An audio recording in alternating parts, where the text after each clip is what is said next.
My name is Jeff Hoagland, and I'm joined here by Kent Kenner, and we are doing our Scars of War Hex Shards of Fate Set 6 review here. And welcome to the Ruby portion of our review. We're coming back with a reprint, the old Yodel staple, the Arena Regular, the 2-1 for 2, that whenever you gain a charge, this deals 1 damage to each opponent. This card coming back alone could keep Yodel alive as an archetype, I think.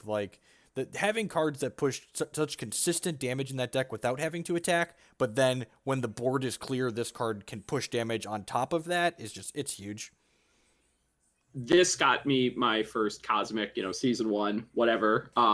Arena Regular into Blood Infused Machine into Crackling Bolt into stuff, damage, nice game. If you ever dropped double Arena Regular, it was just like... Oh, yeah, the games where you, when Arena Regular on 2 into Regular on 3, Champ Power, play a Shard, Blood Infusion Device, just, attack. This card's great.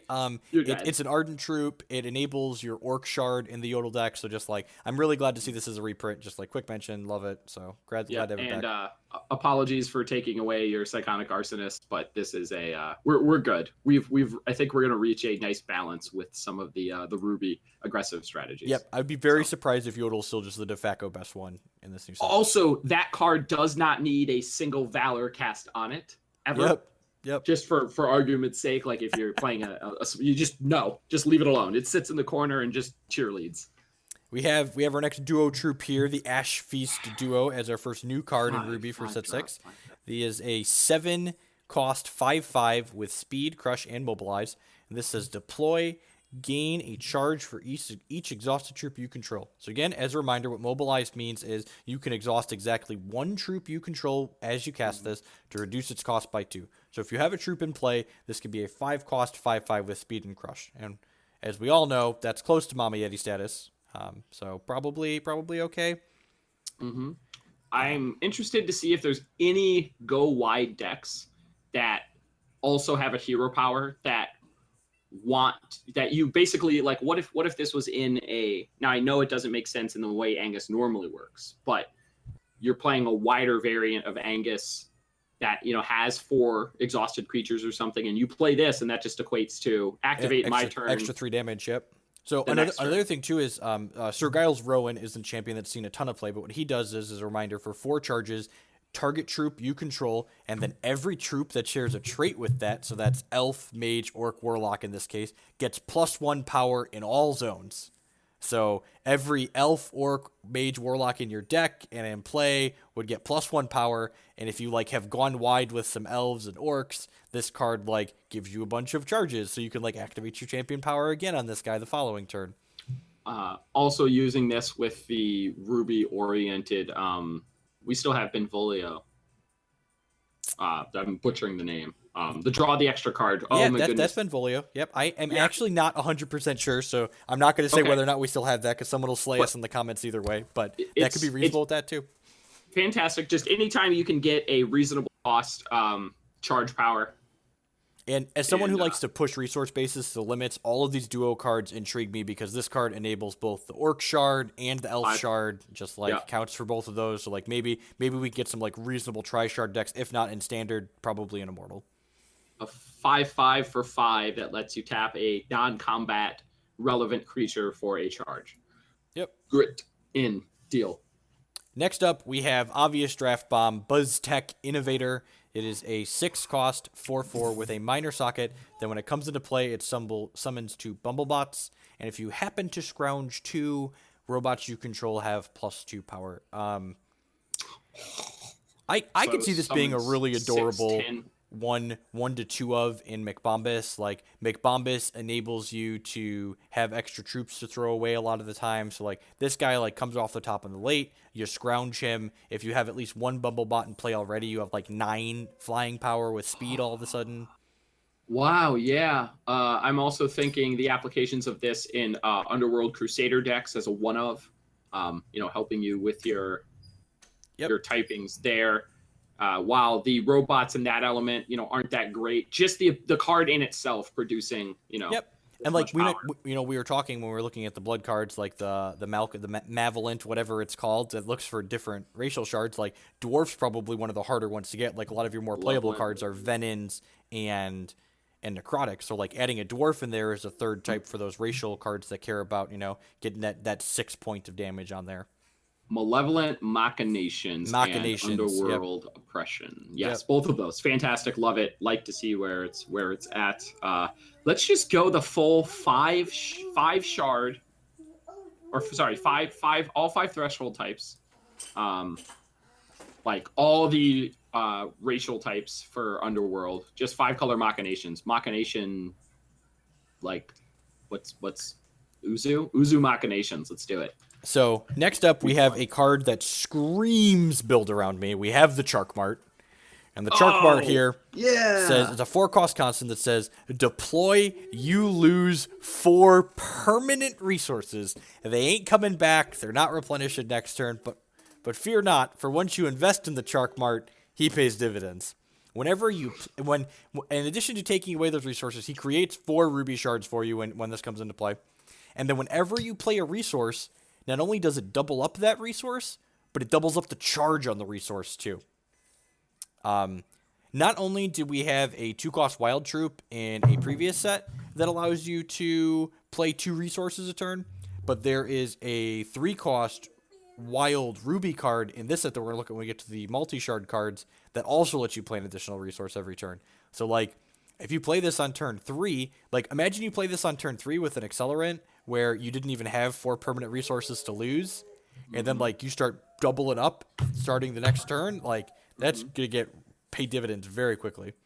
Well, as the the value advocate, not really. I'm going to bring down the hammer here. Just remember, if they blow this up, value Fiesta is gone. You're going to die. Yep. You're dead. Risk reward. Ideally, and the important thing to remember is your opponent can't respond to you playing shards out of your hand. Which Correct. means if you play this, say, on a turn where you haven't played a resource yet, and you have a card in play that lets you play an additional resource, you could play this, generate the 4 ruby shards, and then go ruby shard right after, and immediately get back the 4 resources that you just lost. So I think you want to try and minimize that, but there is definitely blowout potential here with the Charkmart. I'm interested to see it in the larger format. While chlorophilia doesn't tie into what you want to do with something like this, just any sorts of accelerants that let you, get ahead.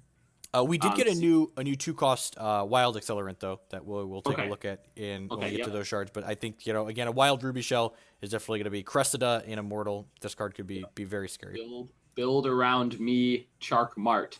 Whoever names the hex cards, they must have a real good time with themselves, because we have here the scapegoat, which is a 1-cost 0/1 with rage and speed that cannot block, of course, because the scapegoat does no blocking. The scapegoat is just rushing off into the distance here. Sir. And this says, whenever this becomes blocked, put this back into your hand. So remember, rage means this permanently gains a power every time it attacks. So this is attacking for 1 on turn 2. This is attacking for 2 on turn 3. This is attacking for 3 on turn 3, etc. And the fact that this comes back to your hand whenever it gets blocked is upside, not drawback. Because in a world where you still have cards like Lasgar's Vengeance and things you're looking to trigger Assault on, like, this is 1-cost trigger Assault, and my opponent has to leave back a blocker or they're going to get domed by this card. I couldn't be more excited for the YouTube video of how to kill someone just with an scapegoat. Yep.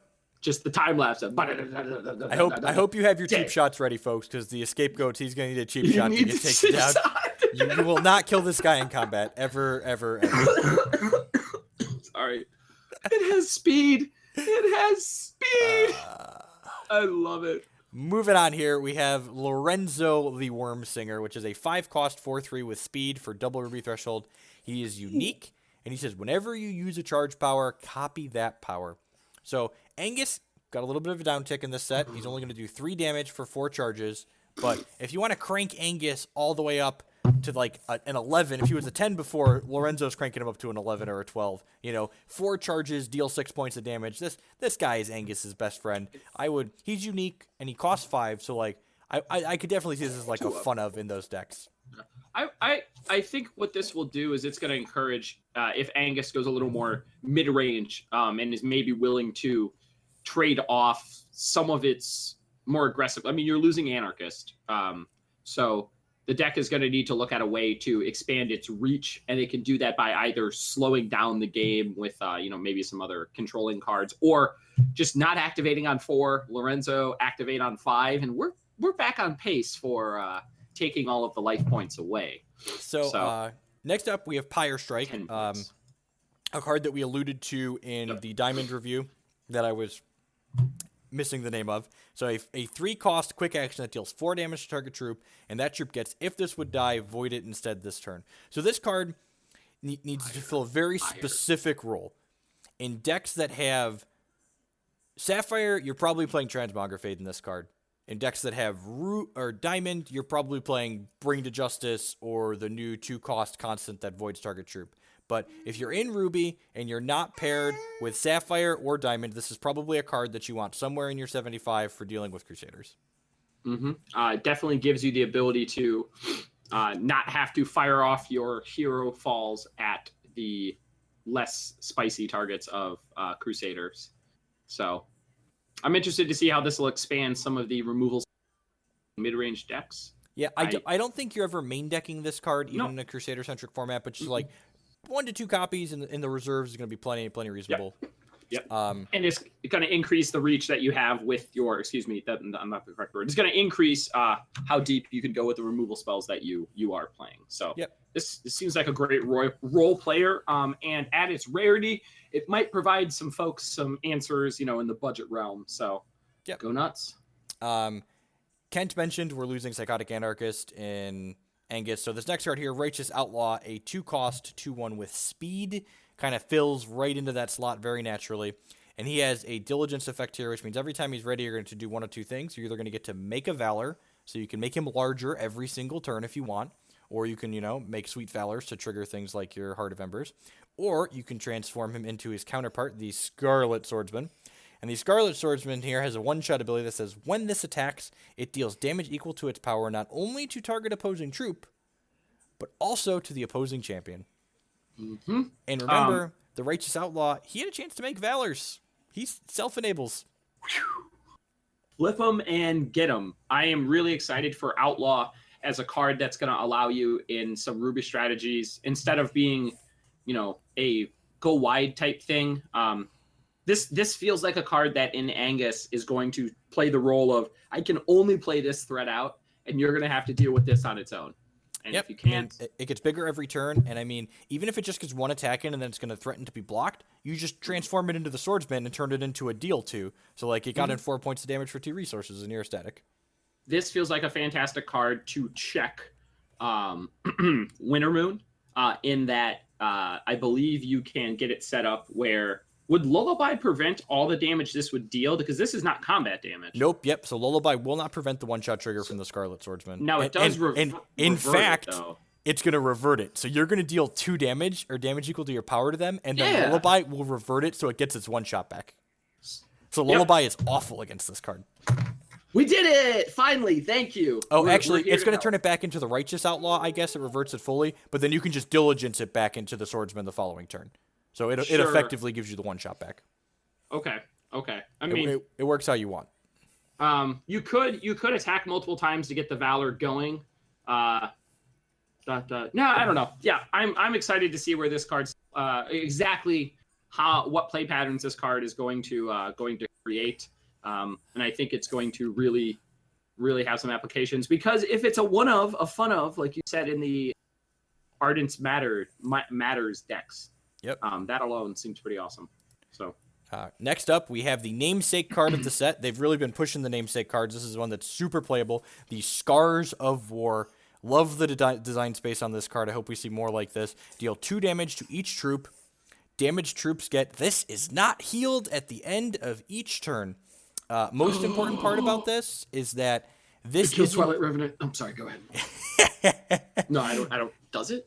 I'm not sure, actually. Invincible means it doesn't take damage, so it will not kill Twilight Revenant. Ah, darn. But it isn't just the 2 points of damage that this deals that doesn't heal. it's any damage dealt to the troops that took damage from this afterwards is not going to get off of them. This is going to be huge for the Ruby strategies. Trade up into some of the more obnoxious wild decks. Yep. They can't just outsize you and hope that works out. Now your Lasgar's Vengeance is actually providing you the ability to, like Lasgar's for cheap, or sorry, Scars of War, Lasgar's for cheap. How we doing? This card being quick gives it some good flexibility as well. It could definitely enable some kind of like Ruby control deck to be possible in the Immortal or maybe even Standard. Fantastic. Next up, we have the old Slash and Dash here, a 4-cost double Ruby action that says summon a Lionel the Slashing, and of course, don't forget about Reginald the Dashing. So we got two created cards here with this one. So let's look at Lionel the Slashing here. It says your Ardent troops have Swift Strike, and you can sacrifice Lionel the Slashing to give Reginald invincible until end of turn. And then Reginald the Dashing says your Ardent troops have Speed, and you can sacrifice Reginald to give your Lionel invincible until end of turn. So for a 4 cost, you're going to get 4 power worth of Swift Strike and Speed, and you're going to possibly upgrade the rest of your Ardent troops with Swift Strike as well. I don't think you can ask for much more out of a 4-cost basic action. So. Yeah, I mean that's it's not only super powerful, but like it's multiple bodies, which is something a Ruby deck is hurting for occasionally. So this is a card that's good against removal, and it's good at pushing damage out of nowhere. So, it kind of competes for like a Mama Yeti type slot, but this guy very easily sees being like a 5th Yeti in some of these decks. Interested to see what it does. It is a fantastic Swift Strike on Lionel the Slashing. Just feels. Yep. All right. Next up, we have here the good old Zap'em. As a Zap'em Sap'em robot. So we've got the 1-cost quick action for a single Ruby that does 1 damage to target opposing champion or troop, and you gain a charge. This, again, we talked about Cheap Shot earlier. I think this is format contextual, but I wouldn't be surprised if there's like some of these in every Ruby deck. They might be relegated to the reserves, depending on how many Scarlet Swordsmen and Bolt Spasms there are in the format, but this is definitely killing something in some matchups in almost every format, so definitely be surprised if it doesn't see some play. Absolutely. It is going to be kind of competing with the... we still have Burn. Nope, Burn's rotated, friend. Oh, wow, yeah, you're right. So we have slotted. We have Cremate as our 1-cost removal, but that's a basic action. So like, honestly, like we might even see this people splitting like those burn slots between Zaps and Cremates depending on how the format shakes out. Mm-hmm. In English specifically, you start to ask the question of do I need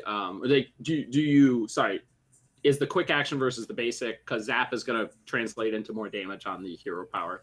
Yep. So. And so concludes our Ruby set review. My name is Jeff Hogan, joined here by Ken Ketter. And remember, as always, if you're looking to buy any cards from Shards of War or any other Scars of War or any other hex sets, you can do so at hexprimal.com. And when you check out, you can use code Jeff5 to get 5% off of your order. Stay tuned for the rest of our constructed set review here of Set 6. Thanks for hanging out, folks.